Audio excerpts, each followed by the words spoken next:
For nearly a decade, Khamenei and Iran's security establishment operated under an assumption that crystallized into an acronym: TACO. Trump always chickens out. When the US president threatened tariffs, sanctions, and military strikes, Tehran dismissed them as rhetorical posturing, designed to intimidate but not follow through. His threats to Hamas were never executed, his promised tariffs evaporated, and his military saber-rattling produced no concrete action. But that calculation has evaporated in the span of 1 week. Nicolas Maduro had his chance, just like Iran had their chance, until they didn't and until he didn't. He effed around and he found out.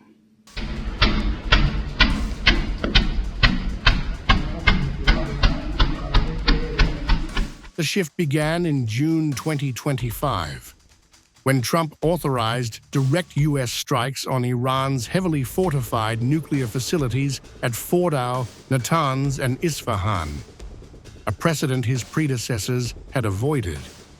But the decisive moment came far from Iran's borders. On January 3, 2026, American Special Operations Forces conducted what Trump christened Operation Absolute Resolve, capturing Venezuelan President Nicolas Maduro from his fortified compound in Caracas and extraditing him to New York to face charges. The operation sent a singular message to Tehran: this president follows through. U.S. Secretary of State Marco Rubio underscored the point explicitly at a press conference, stating that other countries should recognize that when this president says he will act, he means it.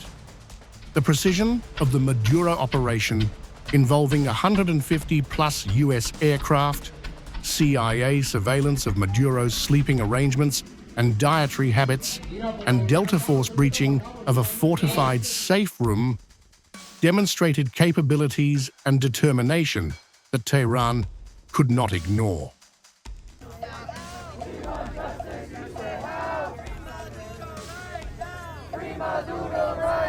Crucially, Maduro had also dismissed Trump's threats. In December, the Venezuelan strongman publicly downplayed American military threats by dancing on stage to electronic music, proclaiming no crazy war. Trump interpreted this defiance as justification to act. Well, the parallels to Iran were not lost on Tehran's leadership. The day before the Maduro operation, Trump posted directly on Truth Social, "If Iran shoots and violently kills peaceful protesters, the United States of America will come to their rescue. We are locked and loaded and ready to go." He reiterated the warning again, stating Iran would be hit very hard if it killed more demonstrators. In the past, such threats prompted Iranian officials to dismiss them as empty bluster. This time, the response was different. According to intelligence assessments, Iranian security officials convened emergency meetings to discuss managing January's ongoing protests with less violence to avoid triggering U.S. intervention. The contrast is stark. When Iran crushed 2019 protests, over 200 people were killed. During the 2022-2023 Mahsa Amini protests, more than 500 died.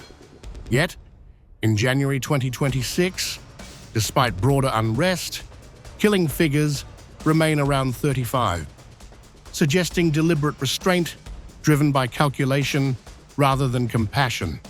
The regime faces an impossible dilemma: crack down hard and risk American military intervention, attempt restraint and appear weak to embolden protesters, or attack Israel and face very severe retaliation from Netanyahu. Whatever choice Tehran makes, one certainty has emerged: the days of dismissing Trump as an empty threat have ended for Khamenei. The TACO acronym no longer applies.